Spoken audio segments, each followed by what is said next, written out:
Dalam kalangan pesara korporat, satu trend yang semakin ketara ialah menyimpan kekayaan dalam bentuk emas, khususnya emas fizikal bersaiz 100 gram. Mengapa 100 gram? Pertama, saiz ini dianggap sangat ideal, tidak terlalu kecil tetapi masih mudah dicairkan sekiranya diperlukan. Ia membolehkan pemilik menukarkan kepada tunai dengan pantas tanpa perlu menjual emas dalam jumlah yang besar sekaligus. Yang kedua, pesara korporat biasanya menerima pampasan pesaraan dalam jumlah yang besar, ratusan ribu hingga jutaan ringgit.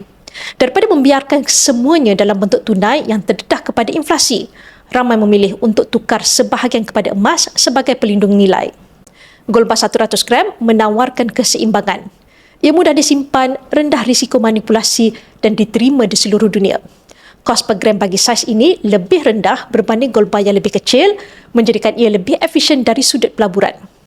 Golongan pesara ini biasanya berpendidikan, berpengalaman dalam urus keuangan dan memahami pentingnya kekalkan kuasa beli selepas bersara. Bagi mereka, emas 100 gram bukan sekadar simpanan, ia adalah strategi. Satu langkah bijak untuk pastikan kekayaan yang dibina sepanjang kerjaya kekal bernilai untuk tahun-tahun mendatang.